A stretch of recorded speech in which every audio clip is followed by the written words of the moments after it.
Buenas tardes.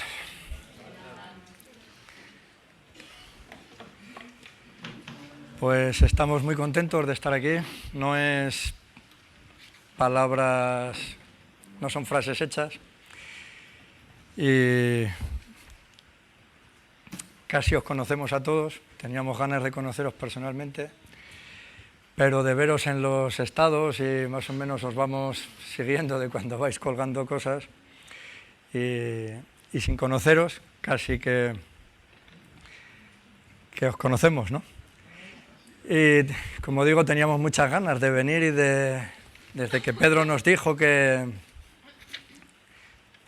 nos invitó a venir y de poder estar aquí con vosotros, pues teníamos muchas ganas, ¿no? Y para nosotros es especial porque toda la gente que está en otro lugar, cada vez que hay un lugar donde la gente se congrega a escuchar la palabra de Dios, donde ves que Dios está obrando, que se está moviendo, es un motivo para alegrarse. Es la mayor alegría que podemos tener en el corazón, ¿no? Y nosotros venimos desde Salamanca, ellos vienen desde Barcelona, y ahí pues estamos trabajando también, estamos también sirviendo a Dios. Es un poco diferente aquí, ahí ayudamos a gente que viene con problemas y tenemos también una residencia de ancianos. Y estamos trabajando pues para atender a personas mayores que en el último tiempo de su vida puedan tener la oportunidad de poder acercarse a Dios y de poder conocer a Cristo, ¿no? Y de poner sus vidas en orden. Y también como un complemento a la iglesia de personas que están sirviendo a Dios y tienen sus padres que ya son mayores y pueden venir a nuestra residencia y ellos pueden seguir haciendo la labor que están haciendo para Dios, teniendo la seguridad de que sus padres están bien atendidos y sobre todo teniendo esta oportunidad de seguir escuchando el Evangelio, ¿no? A la vez de personas que han empezado a venir a las reuniones y que han sido miembros de la iglesia durante muchos años y que cuando han sido mayores o cuando han llegado a una edad donde ya ellos no se podían atender por sí mismos, pues poder recibir estos cuidados que todas las personas mayores necesitan, ¿no? Y ahí estamos haciendo esta labor. Entonces también pues nos gusta poder salir, poder visitaros, poder visitar otros lugares y poder ver pues la obra que Dios está haciendo también en otros sitios, ¿no? Y es motivo de alegría, ¿no? Y es motivo de alegría también, sobre todo, pues el reunirnos para poder hablar de la palabra de Dios, ¿no? Yo hay un versículo que me tocaba mucho en estos días, habla en Primera de Tesalonicenses, en el 2:13, bueno, vamos a leerlo, y si queréis podemos.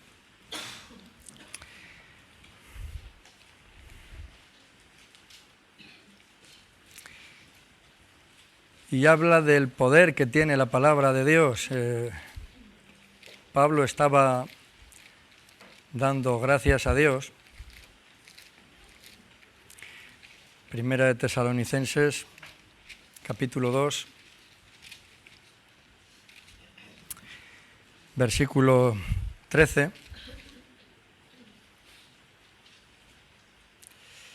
Ay, perdón.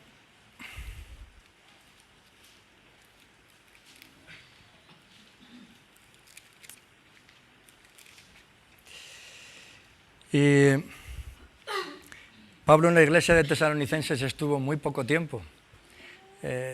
Estuvo entre ellos como cosa de alrededor de un mes, un poco más, un poco menos. Y le vino la persecución, le vinieron persiguiendo y se tuvo que marchar, ¿no? Pero viendo lo que Dios había hecho entre medio de la gente, en el poco tiempo que él estuvo ahí, decía así, ¿no? Por lo cual también nosotros, sin cesar, damos gracias a Dios de que cuando recibisteis la palabra de Dios que oísteis de nosotros, la recibisteis no como palabra de hombres, sino según es en verdad la palabra de Dios, la cual actúa en vosotros los creyentes, ¿no? Entonces, él daba gracias porque sabía que no era tan importante el tiempo que había estado entre ellos, sino que sabía que la palabra de Dios tiene poder y que la palabra de Dios estaba actuando en los creyentes, ¿no? Y por eso es tan bueno el tener estos tiempos de poder dedicarnos a leer la palabra de Dios, porque es algo que actúa en nuestros corazones. Y por eso el diablo tampoco quiere que nos dediquemos a estudiar la palabra de Dios, o hablar de la palabra de Dios, porque sabe que la palabra de Dios tiene poder, actúa y hace una obra en la que la escucha, ¿no? Y en el Salmo 1, vamos a leer también, ya que estamos hablando de lo que la palabra de Dios hace, habla de lo que produce también en nosotros la palabra de Dios, ¿no? Y venía pensando en vosotros y pues acordándome de muchas imágenes de las que veíamos en las fotos y digo, bueno, pues ahí hay un pueblo de Dios que disfruta que la palabra de Dios está actuando en ellos y para mí pues era una alegría, ¿no? Y en el versículo 1 dice, bienaventurado el varón que no anduvo en consejo de malos, ni estuvo en camino de pecadores, ni en silla de escarnecedores se ha sentado, sino que en la ley de Dios está de su delicia, y en su ley medita de día y de noche. Será como un árbol plantado junto a corrientes de agua, que da su fruto en su tiempo, y su hoja no cae, y todo lo que hace prosperará, dice. Y lo primero que hace aquí el salmista es que pone una imagen, y la primera palabra que dice es bienaventurado. Y quiere sembrar en las personas que lo lean esta imagen de felicidad, de que la palabra de Dios produce en nosotros felicidad.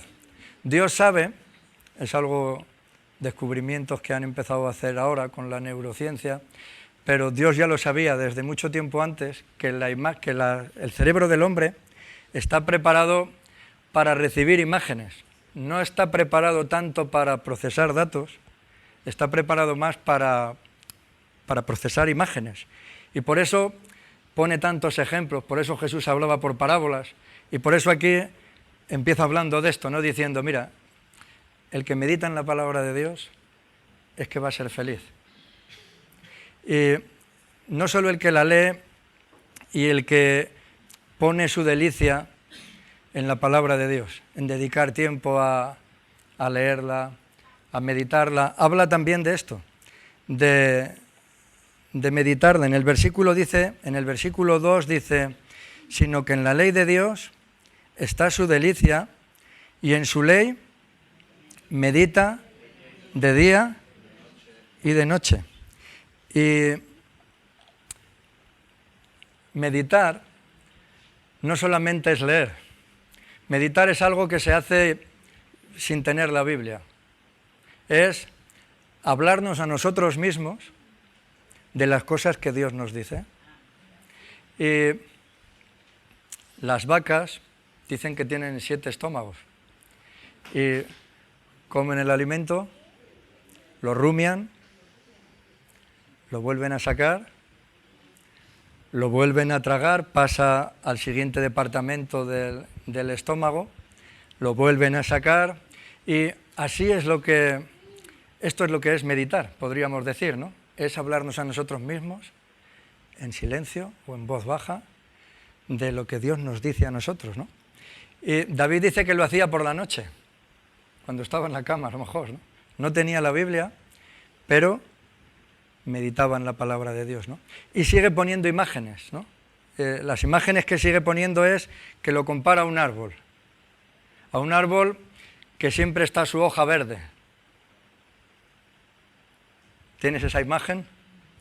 Que da su fruto a su tiempo, que está plantado junto a corrientes de agua. Cuando lees la palabra con la que fue escrito, no es tanto que está plantado, sino que cuando está preparado se puede trasplantar también a otro sitio y va a seguir dando fruto, va a seguir teniendo su hoja verde. Y es lo que Dios quiere, ¿no? Que tengamos estas imágenes para que sepamos que el dedicar tiempo a la palabra de Dios nunca es en vano y siempre es de provecho, ¿no? Y os conocía de fotos, pero nunca había estado entre vosotros y no sabía muy bien de qué hablar. No es lo mismo cuando vas a hablar a un grupo que ya conoces, ¿no? Que cuando vas a un sitio y no sabes muy bien de qué hablar, ¿no? Y me gustaría que meditáramos hoy, ya que estamos hablando de meditar, en un pasaje que viene en Jeremías 15 y de algo que este tiempo de atrás pues he estado viendo un poco en mi vida y pues a veces cuando no conoces, para mí lo más fácil es pues abrir el corazón, ¿no? Y poder hablar de lo que uno está meditando y de lo que uno está viendo, ¿no? Y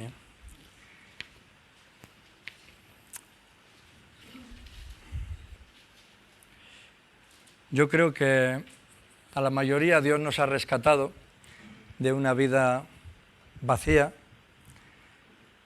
Pedro decía de una vida vana que heredamos de nuestros padres y ha puesto en nosotros su Espíritu Santo, ha sanado nuestros corazones, desde dentro ha empezado a hacer una obra que nadie podía hacer, nadie podía sanar las heridas que teníamos en el corazón y como dicen algunos salmos, ha cambiado nuestro lamento en baile, ¿no?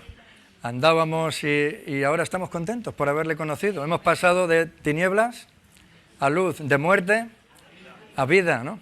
Y lo que Jesús dijo es que somos cartas escritas, que cualquier persona debería de poder ver nuestra vida y poder ver a Cristo. Y Jesús llegó a decir que nosotros tenemos que ser la sal y la luz de este mundo, ¿sí? Las personas que pudiéramos influir en otras vidas para que otras personas quieran venir a Cristo y quieran conocer el amor de Dios, ¿no? Y yo viendo mi vida, la verdad que no siempre estoy así.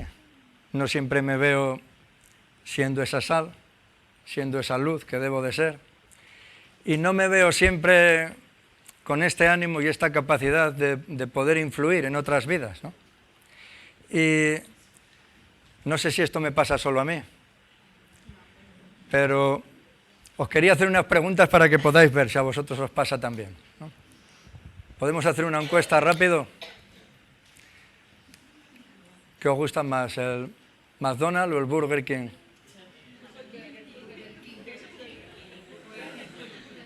Bueno, es broma, era para ver si vais a participar. Bueno, no levante la mano, pero ¿alguien tiene problemas para concentrarse?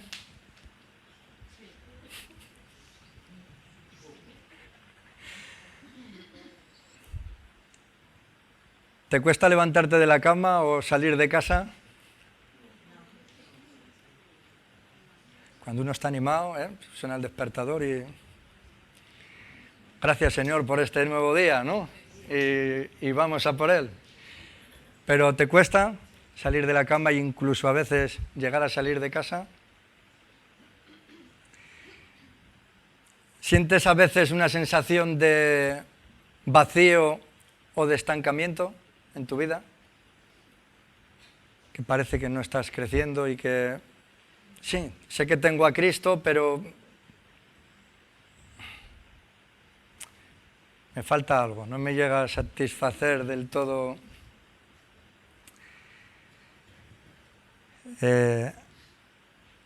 ¿Pierdes entusiasmo en tus proyectos, en las cosas que querías empezar?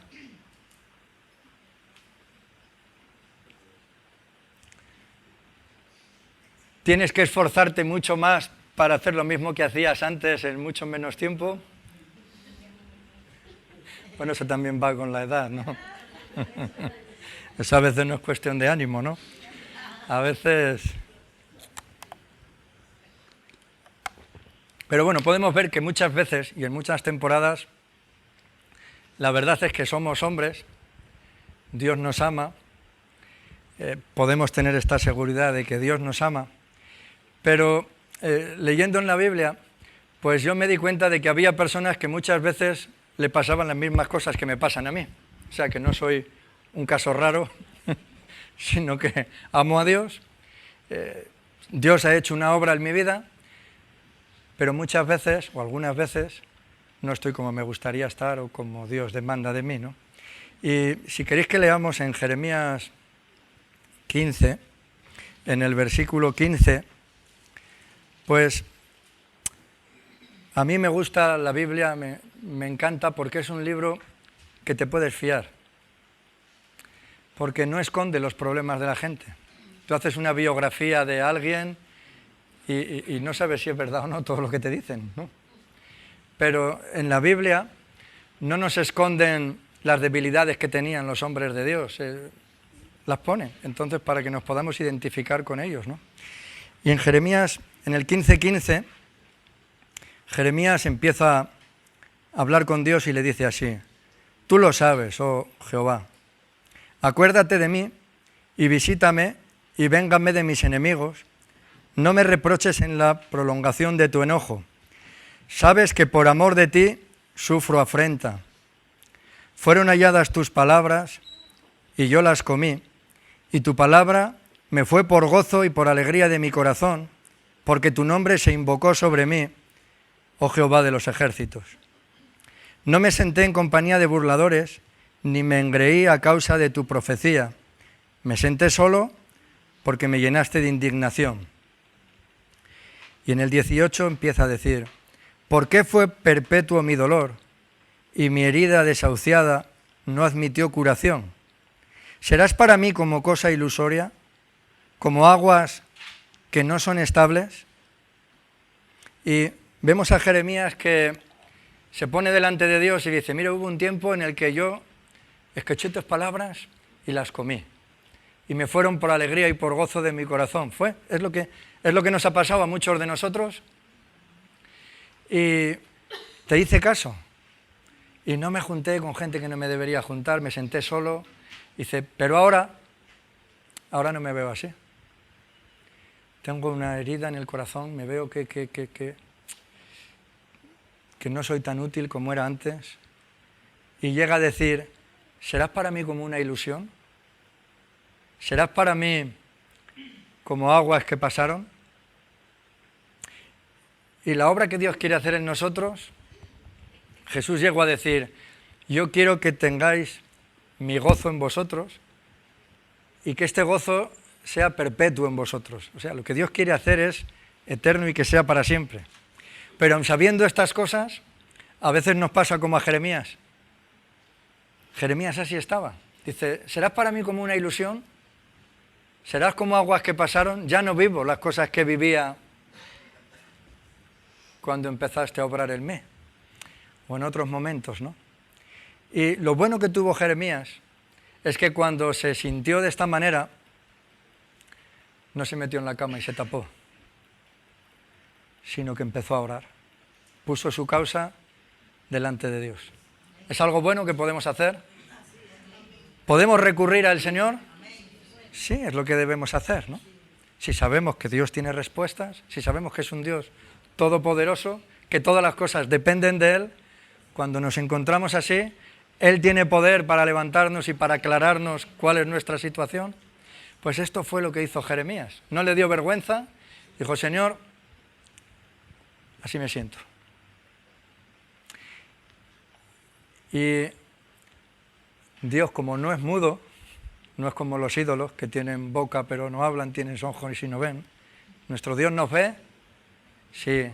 Y es más, si nosotros no oramos, se va a acercar a nosotros, a hacernos saber que nos espera, que nos está esperando con los brazos abiertos a que recurramos a Él, ¿no? Y como no es mudo, le respondió. Y en el versículo 19 empieza la respuesta de Dios. Y dice: por tanto, así dijo el Señor. Claro, si nos pasa esto, pues a lo mejor en las respuestas que Dios le dio a Jeremías podemos encontrar alguna respuesta también para nosotros. Y si hoy estás a tope, pues gloria a Dios. Pero bueno, escúchalo, porque la vida es muy larga y da muchas vueltas, ¿no? Y quizá un día tengas que recurrir a estos versículos, ¿no? Y le dijo: por tanto, así dijo el Señor: si te convirtieres, yo te restauraré y delante de mí estarás. O sea, lo primero que Dios le dice es: Jeremías, te tienes que arrepentir. Y si te arrepientes, estarás delante de mí. En otra versión dice: dejaré que me sirvas. Pero claro, ¿de qué se tenía que arrepentir Jeremías? Porque él no se había emborrachado, no había practicado sexo fuera de orden.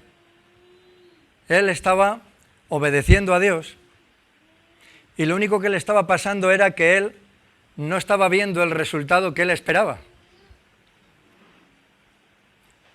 Dios le hablaba, él le hablaba al pueblo, pero el pueblo no reaccionaba. Y no solo no reaccionaba, sino que además le insultaban, no le trataban bien, le afrentaban, y él no veía las cosas a la manera de Dios. Y Dios le dice, pues tienes que volverte a mí, tienes que darte cuenta de que mi plan es así. Noé, ¿cuánta gente respondió a la predicación de Noé? Dice que fue pregonero de justicia durante más de 100 años. ¿Y quién respondió a la predicación de Noé? Se salvó solo su familia, nadie más. El otro día estaba leyendo un capítulo, y no me acuerdo ahora cuál era, pero era un capítulo de la vida de Jesús, del Evangelio, y en todo el capítulo veías a Jesús que no tenía resultado. Fue a un lugar y hablaba de que como nadie creyó, no pudo hacer apenas milagros ahí. Seguido dice que estaba predicando en un sitio y que su familia fue a buscarle y le dijeron que saliera porque pensaban que estaba fuera de sí, que les avergonzaba de las cosas que decían. Y dice, textualmente, que sus hermanos no creían en él, que su familia no creía en él.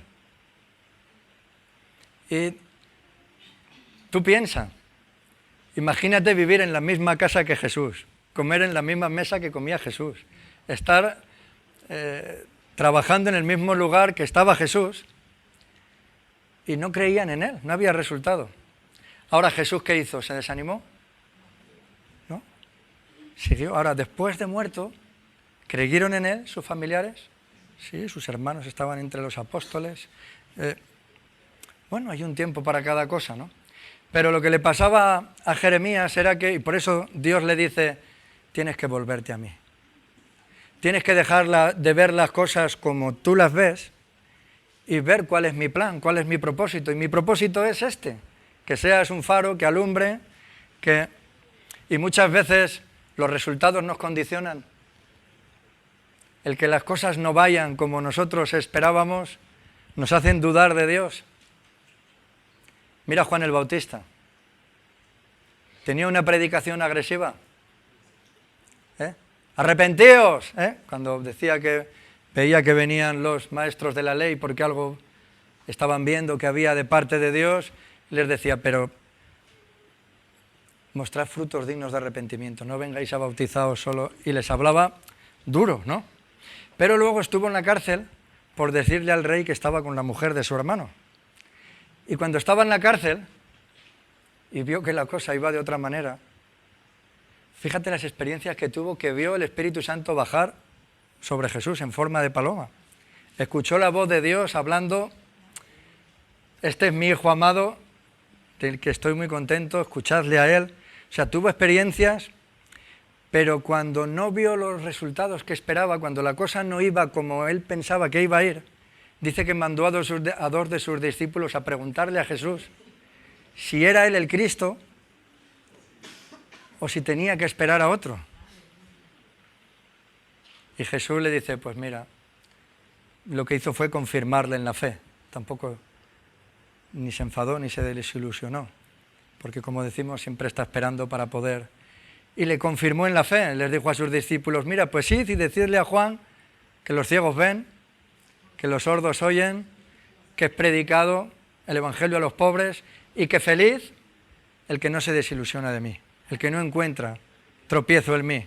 ¿Por qué le dice estas palabras? Porque cuando las cosas no van como esperamos, a veces encontramos tropiezo. en Jesús y pensamos que quizás nos hemos confundido, ¿no? Y por eso le decía, lo primero que le dice a Jeremías es, tienes que volverte a mí. Y si te vuelves a mí, a veces nos pasa con los jóvenes. Vas a según qué, y parece que hay un manual para que la gente se convierta, o en según qué iglesia. ¿Existe un manual para que la gente se convierta? Muchas veces hay que pagar un precio, bueno, pues como el que estaba pagando Jeremías, ¿no? De estar un día, otro día, haciendo. Pero lo primero que le dice es esto, ¿no? Si te vuelves a mí, dejaré que me sirvas. Estarás delante de mí, ¿no? La segunda cosa que le dice, bueno, con esto hay que tener un poco de cuidado de no justificar todas las situaciones donde no hay resultados, ¿no? Pero sí que muchas veces es algo que nos pasa, ¿no? Que cuando no van las cosas como nosotros pensamos, llegamos a dudar, ¿no? Y muchas veces el propósito de Dios es así, el plan de Dios es así, sin más, ¿no? Sigue el versículo 19 y dice, y si entresacares lo precioso de lo vil, serás como mi boca. En otra versión dice, tú serás quien hable de mi parte. Pero le pone esta condición, si entresacares lo precioso de lo vil. ¿Qué pensáis que estaba pasando aquí?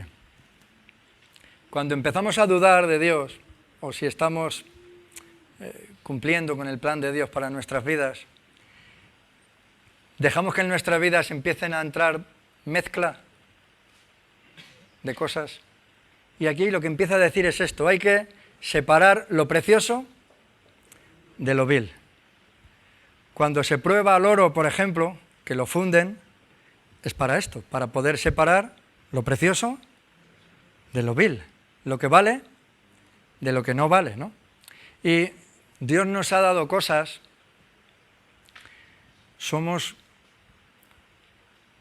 una maravilla, la creación de Dios, nosotros solamente como personas, somos una maravilla, Dios nos ha dado cosas preciosas. Mira, párate a pensar en tu cerebro, por ejemplo.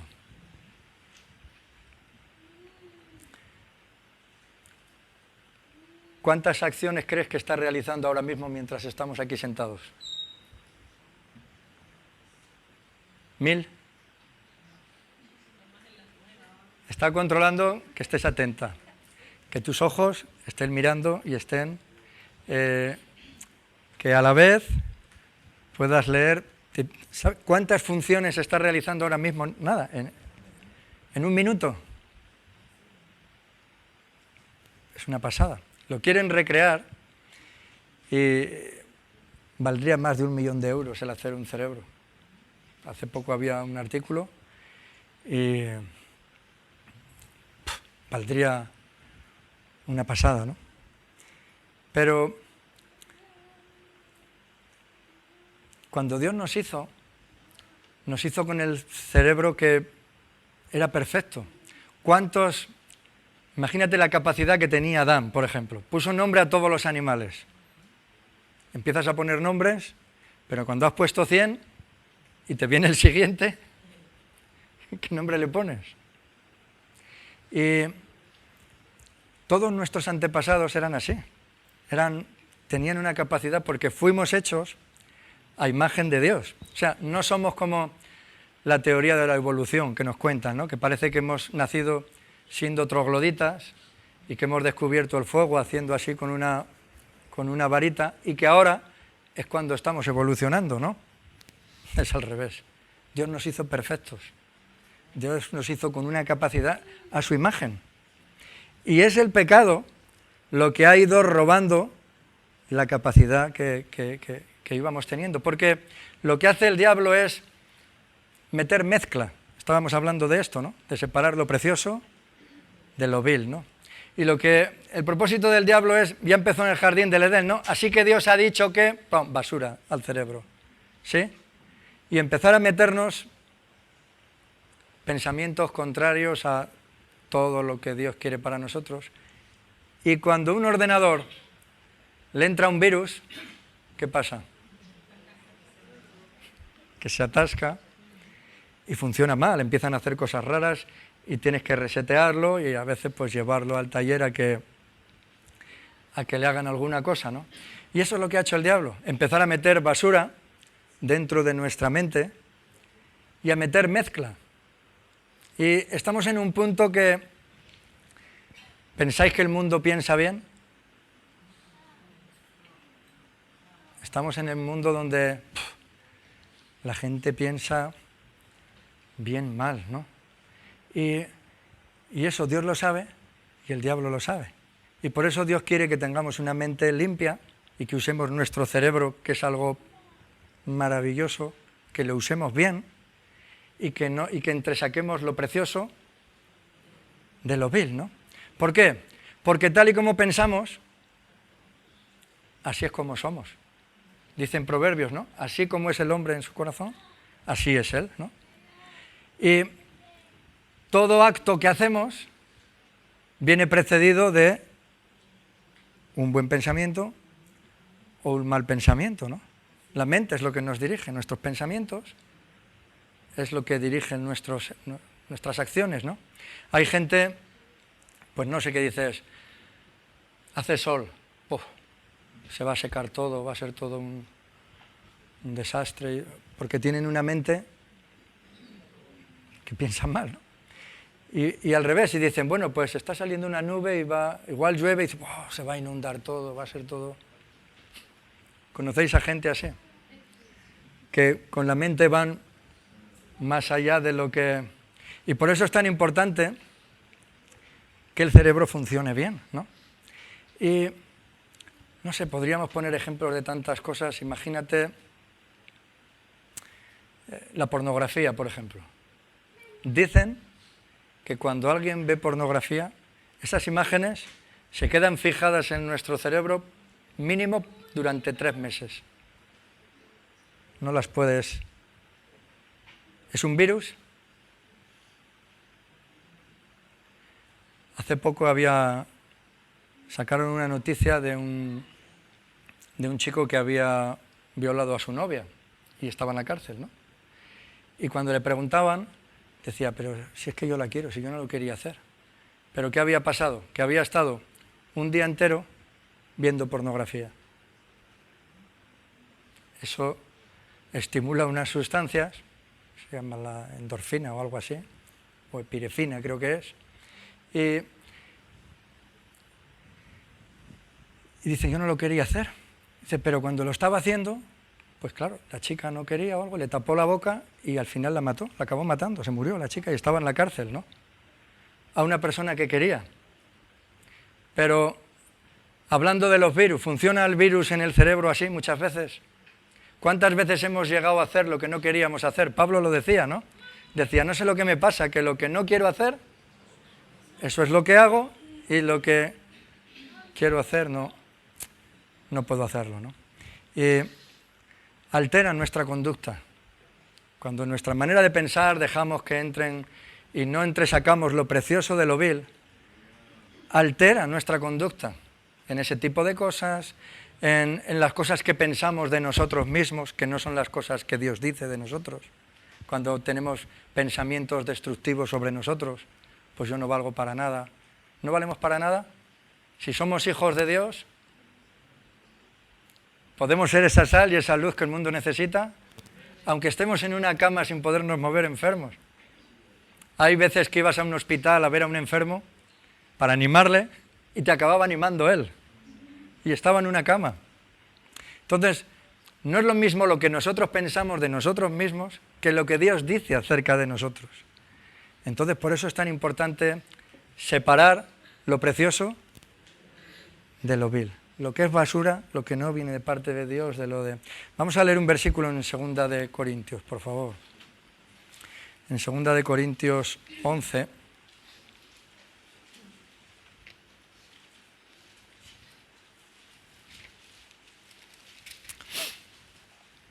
en el versículo 3.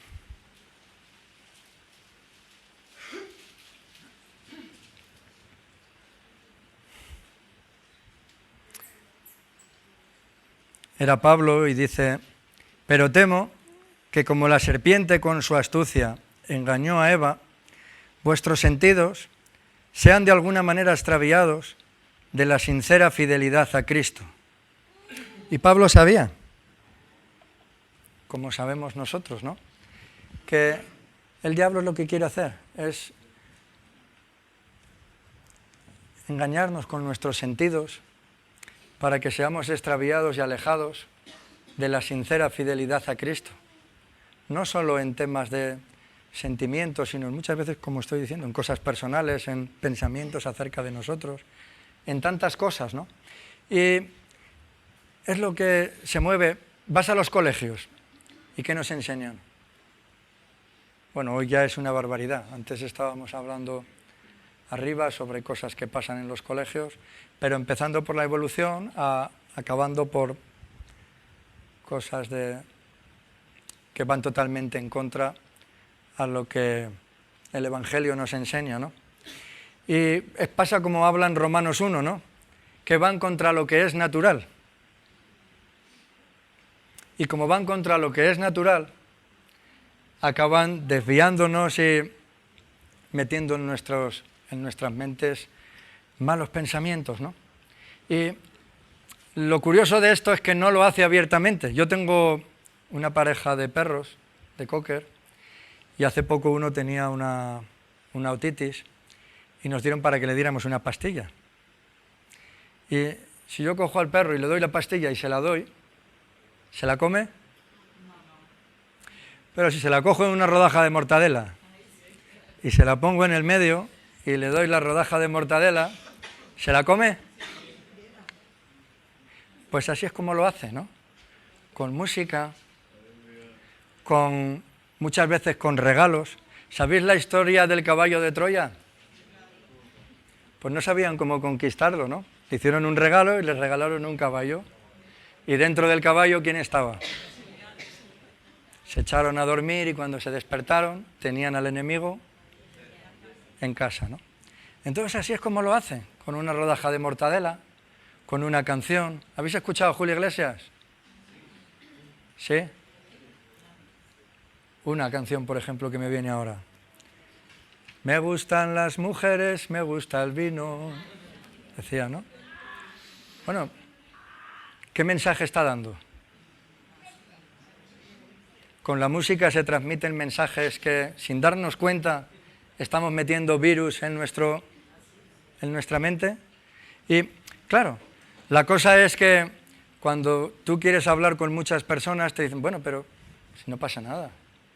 Es música, es una canción que si todo el mundo escucha esto, ¿quién no va a escuchar esto, no? Pero, ¿cuál es el mensaje que te va quedando en tu cerebro? Ahí va la rodaja de mortadela y ahí va el caballo de Troya, ¿no? Ahí, entonces, hay que mirar esto, ¿no? Por eso Dios le dijo, dice, mira, tienes que mirar la mezcla. ¿Hay mezcla en tu vida? ¿Has dejado entrar algo de mezcla de algún tipo en tu vida? Pues tienes que entresacar lo precioso de lo vil. Párate un poco, examínate, párate delante de Dios y estate tranquilo, sin hablar. Y ¿sabes qué? Aunque no hablemos, cuando queremos ponernos delante de Dios de verdad, de todo corazón, ¿sabes lo primero que hace Dios? Que nos empieza a aclarar lo que no está bien en nuestras vidas. Y queremos orar y nos dice, ¿y qué pasa con Pepito? ¿Le has pedido perdón? Ay. Y no podemos seguir orando porque Dios nos trae las cosas que están mal en nuestras vidas. Entonces, es tan sencillo como querer ponernos y disponernos de corazón delante de Dios, a abrir nuestro corazón y decir, Señor, mírame, ¿hay algo de mezcla en mi vida? Muéstrame. Y Dios, que no es mudo, nos muestra, ¿no? Las pruebas muchas veces son para eso, no para que Dios lo sepa, para que nosotros lo sepamos, ¿no? Si vas a vender oro, muchas veces hacen un corte en el anillo y miran y es bañado en oro. pero no es oro. Lo que hay dentro no es oro. Y muchas veces las pruebas son para esto. Dios nos da un corte, pero no para que Él lo sepa. Es para que nosotros seamos conscientes de la mezcla que hay en nuestra vida y de lo que tenemos que preocuparnos y poner atención y lo que no, porque si no el ordenador empieza a funcionar mal. Empezamos a autojustificarnos de cosas que sabemos que no nos tenemos que autojustificar y al final acabamos, pues como decíamos al principio, ¿no? Afectan nuestra conducta y acabamos teniendo una conducta que no somos esa sal y esa luz que este mundo necesita ver, ¿no? Y la tercera cosa, si seguimos en donde estábamos en Jeremías 15,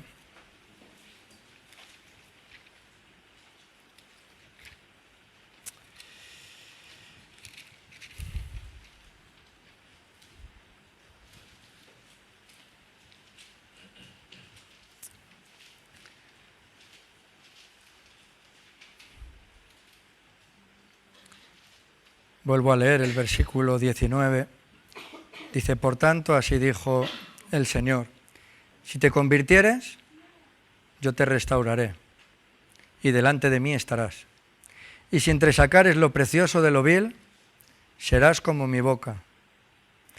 Y la tercera cosa que le dice es, conviértanse ellos a ti, y no te conviertas tú a ellos. ¿Qué le pasaba? Jeremías estaba solo. Dios le hablaba, Él daba su mensaje al pueblo y el pueblo quería vivir de otra manera, ¿no? Y nos vemos muchas veces solos. No sé dónde trabajas, pero en el lugar donde trabajas, ¿te ves solo muchas veces? ¿Y cuántas veces te han dicho, pero te han comido el coco? ¿Por qué hablas así? ¿Por qué no vienes y participas con nosotros de...? Y a mí a veces me lo han dicho, y dice, a ti te han comido el coco. Digo, pues, bendita comedura de coco, ¿no? En Primera de Pedro llega a decir, ellos se extrañan de que ahora no los acompañéis en los vicios que teníais antiguamente, ¿no? Y es así, ¿no? Pero muchas veces lo que nos pasa es que tenemos como un sentimiento, y el diablo usa según qué personas y según qué situaciones, como para hacernos sentir que somos, ay, pobrecito de mí, fíjate todo lo que tengo que sufrir, todo lo que tengo que pasar, ¿no? Jeremías muchas veces lo decía, ay de mí, ¿no? Y hay un peligro muy grande en esto, y es el peligro de la autocompasión. Y vamos a leer un versículo en Mateo 16, que seguro que lo habréis leído muchas veces, y es cuando Jesús está anunciando su muerte y les está explicando a sus discípulos que va a tener que ser pues entregado a muerte, que le van a maltratar, y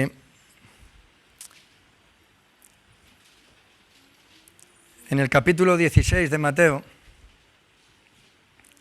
en el versículo 21, Jesús les empieza a decir así a sus discípulos, ¿no? Dice, desde entonces comenzó Jesús a declarar a sus discípulos que le era necesario ir a Jerusalén y padecer mucho de los ancianos, de los principales sacerdotes y de los escribas, y ser muerto y resucitado al tercer día. Entonces Pedro, tomándole aparte, comenzó a reconvenirle diciendo, Señor, ten compasión de ti, en ninguna manera esto te acontezca.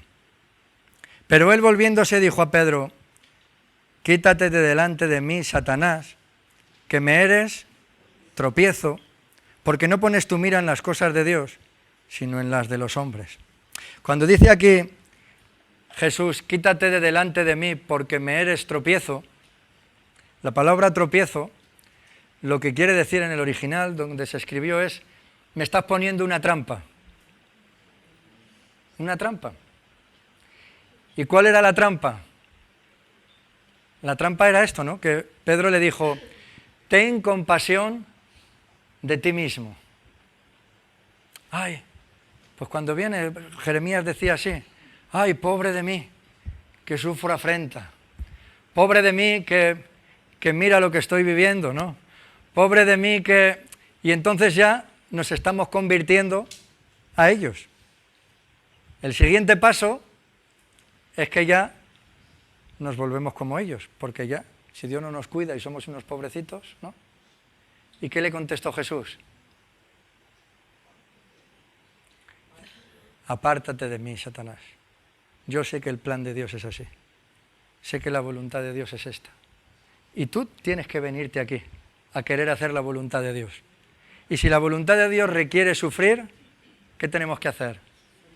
¿Somos unos pobrecitos por tener que pasarlo mal, por hacer la voluntad de Dios? No.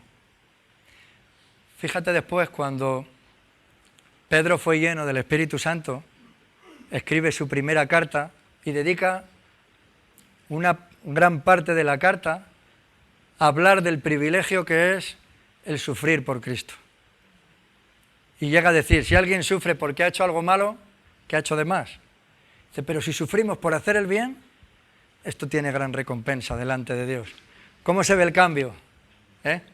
De cuando él ya fue lleno del Espíritu Santo y Dios había hecho la obra en él. Pero a Jeremías le pasaba algo parecido, ¿no? Y por eso Dios tuvo que trabajar en su vida y decirle, ten cuidado, no te conviertas a ellos. Ellos son los que tienen que convertirse a ti y tú tienes que transmitirles este deseo de querer hacer la voluntad de Dios a toda costa. Entonces, yo no sé si viendo todo esto, a lo mejor yo veía mi vida, digo, pues quizás a veces he visto las cosas a mi manera y no a la manera de Dios, ¿no? Y eso me ha hecho empezar a moverme de una manera diferente a como Dios esperaba de mí. Y al moverme así, quizá he empezado a dejar que entre mezcla en mi vida de diferentes cosas, ¿no? Y al final, hasta igual, siendo cristiano, he llegado a verme como que soy un pobre. Bueno, pues, si te has manchado en este sentido, pues el otro día venía un niño del colegio y había querido hacer un examen y empezó a hacer un montón de tachones, le salía mal, ¿no? Y fue al profesor y le dijo, oye, que no lo puedo presentar así. Y le dijo, para. Le dio una hoja en blanco, le dijo, empieza otra vez, ¿no? Bueno, pues esto es lo que Dios quiere hacer con nosotros. Nos hemos manchado, pues Dios lo que quiere darnos es la oportunidad de darnos una hoja en blanco y que podamos empezar otra vez, ¿no? Pero vamos otra vez a Jeremías, donde estábamos leyendo. En Jeremías 15. Porque Dios restaura, ¿no? Dios está haciendo un trabajo precioso en nosotros. Y ya lo dijo Pablo, que el que comenzó a hacer su buena obra en nosotros, la terminará. La terminará. Y en el versículo 16, lo hemos leído antes, pero lo volvemos a leer, Jeremías dijo, fueron halladas tus palabras y yo las comí, y tu palabra me fue por gozo y por alegría de mi corazón. Vale, pues ahora con la hoja en blanco tenemos que empezar a escribir con la palabra de Dios en la mano, dedicando tiempo, pensando en lo que Dios dice de nosotros, no en lo que pensamos de nosotros ni en lo que la gente dice de nosotros, sino en lo que Dios dice de nosotros, que somos sus hijos, que ha dado a su Hijo por nosotros para que podamos tener vida, que si nos ha dado a su Hijo, ¿cómo no nos va a dar junto con Él todas las demás cosas? Y la palabra de Dios es el alimento, nos va a dar fuerza espiritual para poder vencer la tentación, para poder hacer lo que haya que hacer. Y Jeremías la comió, esta palabra, y hizo este efecto en él.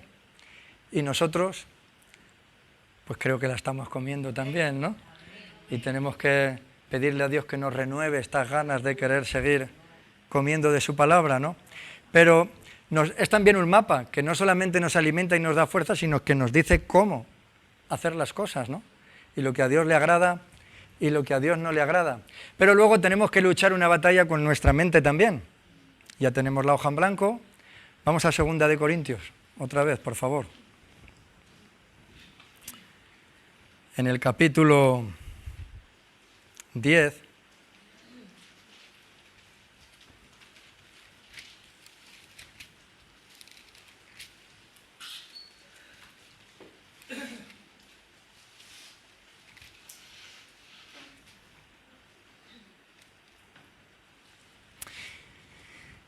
en el versículo 4,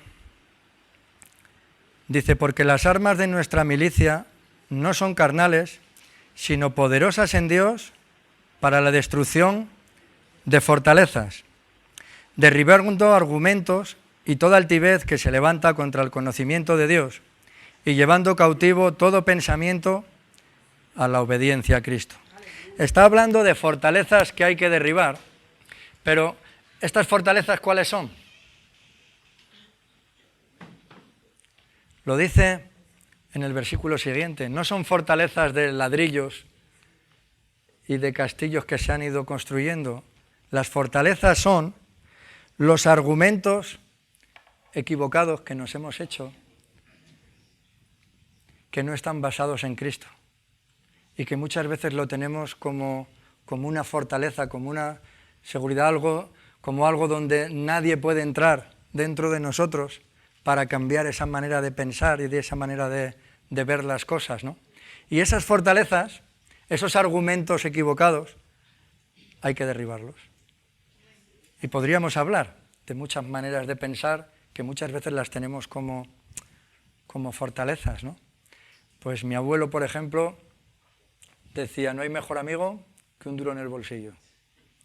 El hombre estuvo en la guerra, vivió la posguerra, sabía lo que... ¿Pero la Biblia nos habla de esto o nos habla de fe? Bueno, yo he dicho algo que lo podemos considerar como una pequeña tontería, ¿no?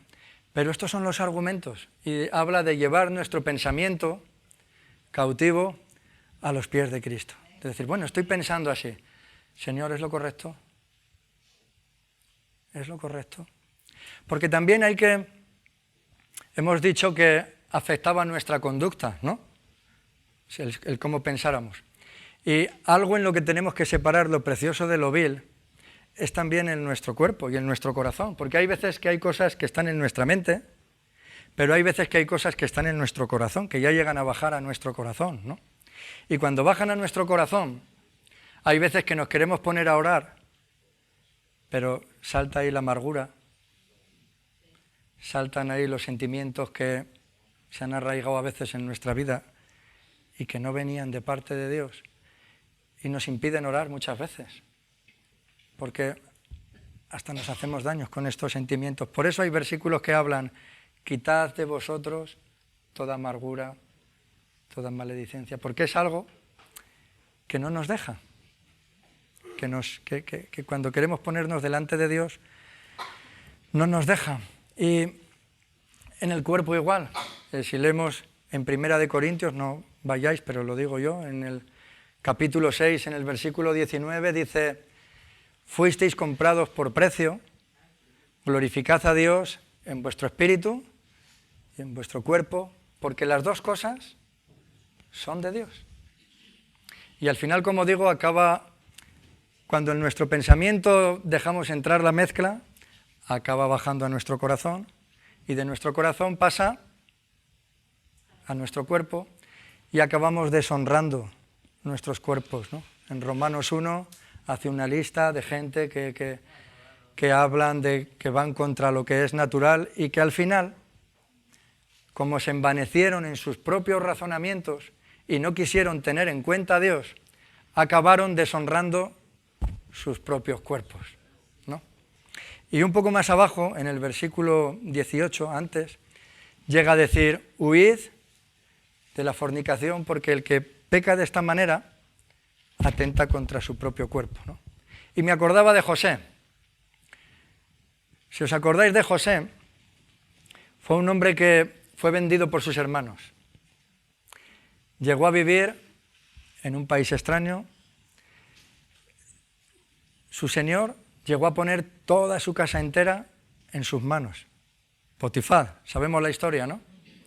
Y habla de que su mujer, él parece que era un chaval guapo, dice que día tras día le acechaba porque quería acostarse con él, ¿no? Y el último día, cuando tuvo que tomar la decisión, ¿qué hizo José?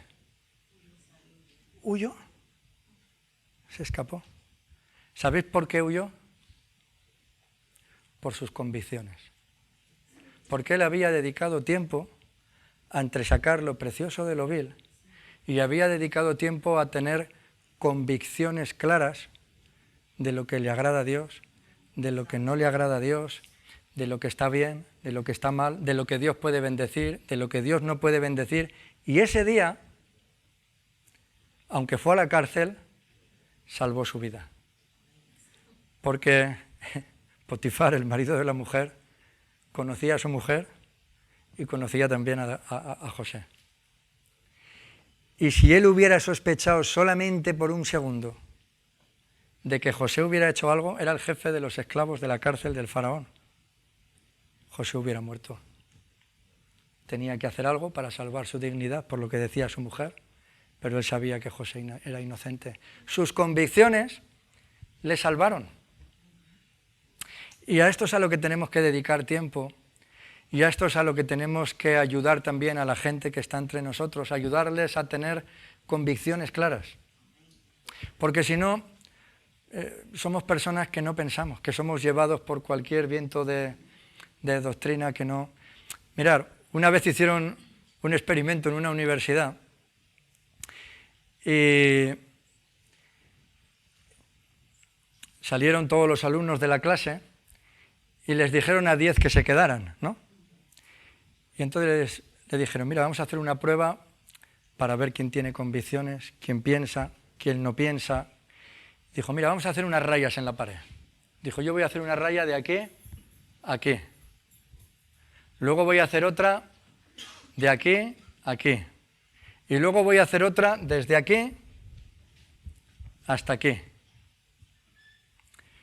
Van a entrar todos y cuando entren todos, yo voy a preguntar que si esta raya de aquí es la más larga. Cuando yo diga eso, yo señalaré a esta y entonces los 10 levantáis la mano. Y entonces entraron todos y llegó el hombre y dijo, bueno, veis que hay 3 rayas, ¿no? Una de aquí a aquí, otra de aquí a aquí y otra de aquí a aquí. ¿Cuál es la más larga? ¿Es esta? Y entonces los 10 levantaron la mano, ¿no? Y veías a los demás que empezaban así a mirarse uno al otro y el otro levantaba la mano y el otro levantaba la mano y el otro... Y al final un montón de chavales levantaron la mano. ¿Tenían convicciones? ¿Somos así muchas veces? ¿Nos dejamos influenciar por lo que los demás piensan? ¿O tenemos convicciones propias y vivimos para influir a otras personas y no para que otros nos influyan a nosotros? ¿Sí? Bueno, no lo encuentro ahora. En Jeremías 20, ya terminamos.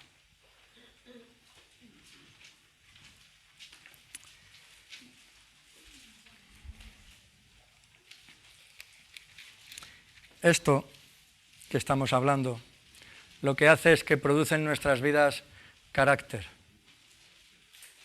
Nos da carácter. Y el tener carácter nos hace vivir definidos.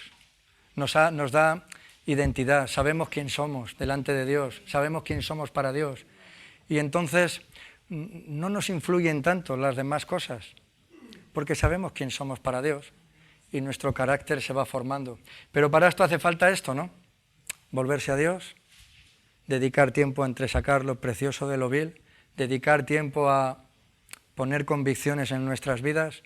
Mira, ayer creo que vi un estado y ponía, Adán pecó en el paraíso, pero Jesús obedeció en el desierto. ¿Es por circunstancias o es por convicciones? ¿Me sabéis?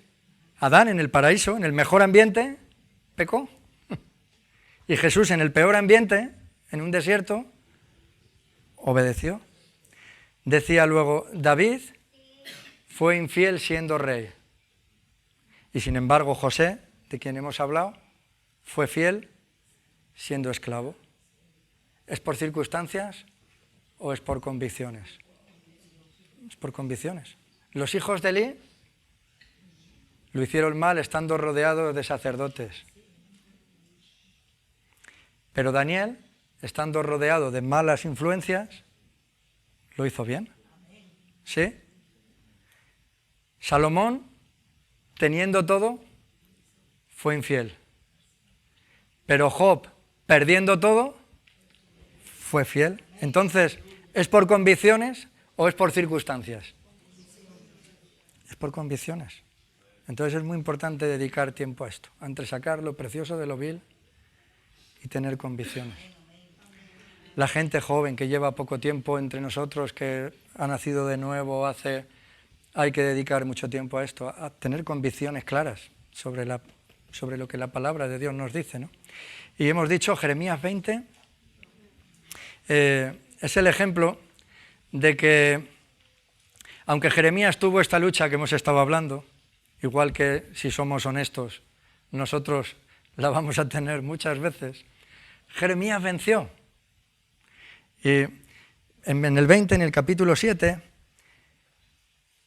llega a decir, me sedujiste, oh Señor, y fui seducido. Más fuerte fuiste tú que yo y me venciste. Cada día he sido escarnecido, cada cual se burla de mí. Porque cuantas veces hablo y doy voces, grito, violencia y destrucción, porque la palabra de Jehová me ha sido para afrenta y escarnio cada día. Y dije, no me acordaré más de él, ni hablaré más en su nombre. O sea, lo que está diciendo es, tú fuiste más fuerte que yo. Me sedujiste y yo me dejé seducir por ti. En otra versión dice, me enamoraste y yo me dejé enamorar de ti. Y por eso me puse a tu servicio y tú dices destrucción y yo digo, pues viene destrucción, porque digo la verdad de lo que viene. ¿La paga del pecado qué es? Muerte. Entonces, si tú estás pecando, ¿qué podemos decir nosotros? Pues destrucción, ¿no? Dice, y entonces la gente me afrenta. Y como cada vez que digo algo, la gente me dice, pues ya me he cansado y he dicho, no voy a hablar más del Evangelio. Desanimado por completo, ¿no? Como hablábamos al principio. Serás como una ilusión. Y llegó a pensar así. Llegó a pensar de decir, vuelvo atrás. Pero, en el 9, vuelvo a leer, y dije, no me acordaré más de él, ni hablaré más en su nombre. Dice, no obstante, había en mi corazón como un fuego ardiente metido en mis huesos, y traté de sufrirlo, y no pude. Dice, conforme yo pensé el no hacer la voluntad de Dios, se sentía dentro de mí un fuego que lo intenté rechazar, pero no lo pude rechazar. ¿Te ha pasado? Entonces, él venció. Él pasó momentos difíciles, pero venció y acabó siendo fiel a Dios y siendo un profeta y siendo ese faro que Dios quería que fuera y siendo la sal y la luz que en ese tiempo, que esa generación necesitaba que fuera, ¿no? Y aquí estamos nosotros. ¿Podemos ser esa sal y esa luz y ese faro que esta generación necesita? ¿Sí? ¿Sí o sí? Bueno, Jesús decía, levantad la vista, los campos ya están listos. Y a veces, pues no lo sé, pues, y Jesús dice, no, pero es que el problema es que no levantas la vista, levanta la vista. Si levantas la vista, vas a ver que los campos ya están listos, que la gente está esperando que les llevemos el Evangelio para poder recibir a Cristo. Hace falta alguien valiente, que no se avergüence del Evangelio, que tenga convicciones claras, que sepa lo que le va a poder pasar, pero que no le importe, porque sabe que el tiempo es corto. A veces, el otro día, mira, estoy viendo el reloj Y dices, bueno, si ves el reloj y miras cómo pasa el tiempo, te puedes hacer una idea del tiempo que falta o no. Pero si coges un reloj de arena, que lo pones boca abajo y ves la arena que cae, y conforme va cayendo ves que cada vez queda menos arena, te sitúas mejor, y yo creo que el reloj ya está puesto ahí y que la arena ya está cayendo. Está todo preparándose ya para la venida de Cristo. Está el mundo, pues no hace falta que nos pongamos a hablar de eso. Yo creo que hasta los que no son cristianos hablan de que ven que algo va a pasar, que algo viene, ¿no? Pues tenemos que aprovechar el tiempo. Entonces, solamente las personas que hemos sido redimidas por Cristo podemos hacer esto. Solamente las personas que hemos sido redimidas podemos ser la sal y la luz de este mundo. Entonces a mí este mensaje me animó, porque yo, bueno, pues todos vivimos nuestros tiempos y el leer estas cosas que le pasaban a Jeremías, pues yo me veía reflejado, porque a veces he dicho, pues sí, vivimos situaciones injustas a veces donde podríamos decir, pobrecito de mí. ¿Crees que a Dios se le escapan esas situaciones? Si hasta los pelos de nuestra cabeza están contados. Pues he visto que en mí he tenido que quitar este pensamiento de pobre de mí. Y he tenido que decirme a mí mismo, en este lado, apártate de mí, Satanás, que no ves las cosas como Dios las ve, que las ves como las están viendo los hombres, ¿no? Y me ha ayudado, es un mensaje que a mí personalmente me ha ayudado, ¿no? Entonces, bueno, esto era un poco lo que tenía para compartiros. Vi el otro día una foto, os cuento esto para terminar, y fue una foto de un hombre que había ganado el premio Pulitzer hace unos años. Y la foto era de un niño un negrito del África, de estos niños que están con la barriga hinchada y que se le ven los huesos, que está consumido, ¿no? Lleno de moscas por los labios y así, ¿no? Y un buitre que estaba ahí a su lado, ¿sabes? Y este hombre capturó esa foto, ¿no? Y estaba esperando el momento de que el buitre para captar esa imagen, pero ya se tuvo que marchar porque se iban y no pudo captar esa imagen y captó esta otra, del niño así con el buitre al lado, ¿no? Y le dieron el premio Pulitzer porque, bueno, era una imagen que dio mucho que pensar, ¿no? Este hombre se suicidó y donde él se suicidó dejó una nota y ¿sabes qué ponía en la nota? No hice nada. Cuando él llegó a casa y pensó en sí, decir, estaba esperando el momento de que le mate, para captar esa foto, y me he ido y lo he dejado y he recibido la honra del mundo. ¿Cómo lo ve el mundo? Pero se acabó suicidando. Cogió tal condenación que se acabó suicidando y dejando esta nota de no hice nada. Vivimos rodeados de personas que necesitan que hagamos algo. Piensa dónde trabajas, piensa dónde vives, piensa alrededor de dónde te mueves. Vivimos rodeados de personas que necesitan que hagamos algo. Aunque no lo digan, aunque cuando se lo digas te rechacen. A mí la primera vez que me hablaron lo rechacé, pero después, 3 meses después, Dios me recordó esas palabras, pero textuales. Y estando en la cama, empecé a rezar el Padre Nuestro porque no sabía otra manera de hablar con Dios, pero pensando en cada palabra que decía. Aunque yo lo rechacé, esas palabras no fueron en vano. Y vivimos rodeados de gente que necesitan que hagamos algo. Y solamente los cristianos podemos ser la sal y la luz del mundo. Si estás hoy aquí y todavía no has recibido esta gracia de Dios de alcanzar la salvación, de poder tener la vida de Cristo, de pasar de muerte a vida, Pues vamos a orar ahora un poco, Pedro. Vamos a tener un tiempo. Pues me gustaría, como decía Pablo, os rogamos que abráis el corazón y podamos recibir a Cristo, ¿no? Y si no, pues que podamos meditar en esto que hemos podido escuchar. Pues muchas gracias por escucharme.